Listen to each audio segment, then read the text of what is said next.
میں آپ سب کا شکر ہوں کہ آپ ایپیکس کمیٹی کی میٹنگ میں تشریف لائے میری درخواست پر، اور آج میں سمجھتا ہوں کہ ہمیں بعض معاملات کے اوپر ذرا تفصیل سے بات کرنا ہوگی، مگر مجھے اگر آپ اجازت دیں گے تو 1-2 منٹ کے لیے میں چند معروضات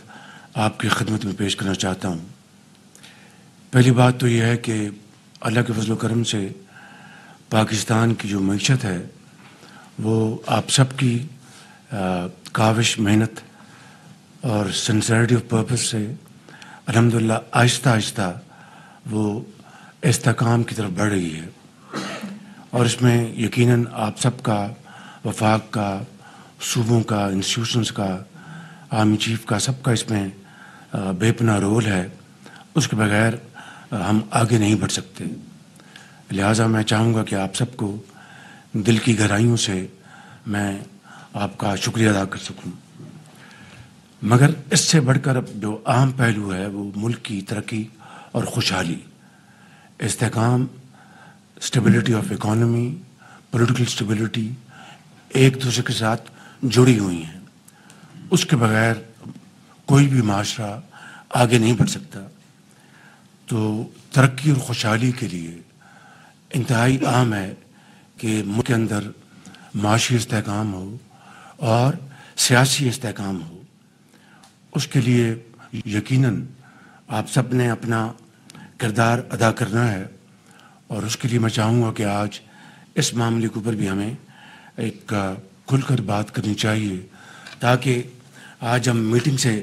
جب اٹھیں تو ایک ٹھوس ایک فیصلے کر کے ہم یہاں سے اٹھیں۔ جہاں تک معاشی استحکام کا تعلق ہے تو اس میں سب سے پہلی بات یہ ہے کہ میں صوبوں کا شکریہ ادا کرنا چاہوں گا جنہوں نے IMF کے پروگرام کو منظور کروانے میں وفاق کی پوری مدد کی۔ میں وزیر اعلیٰ پنجاب کا، وزیر اعلیٰ سندھ کا، وزیر اعلیٰ KP اور بلوچستان کا شکر گزار ہوں کہ انہوں نے IMF پروگرام میں جہاں تک ممکن ہوا انہوں نے اس میں پوری طرح سپورٹ کیا، اور اسی کے نتیجے میں الحمدللہ پاکستان کا اسٹاک ایکسچینج آج تاریخ کے سب سے اونچی سطح پہ ہے۔ پاکستان کے اندر جو مہنگائی ہے وہ آج سنگل ڈیجٹ پہ ہے، اور اسٹیٹ بینک کا جو پالیسی ریٹ ہے وہ 22% سے کم ہو کے 15% پہ آ گیا، اور اسی طریقے سے ہماری جو IT کی جو ایکسپورٹس ہیں اس میں ریکارڈ اضافہ ہوا۔ ہماری جو بیرونی جو ترسیلات ہیں، ریمیٹنسز، اس میں بہت سگنیفیکنٹ اضافہ ہے۔ تو یہ تمام اشاریے اس بات کی طرف اشارہ کر رہے ہیں کہ استحکام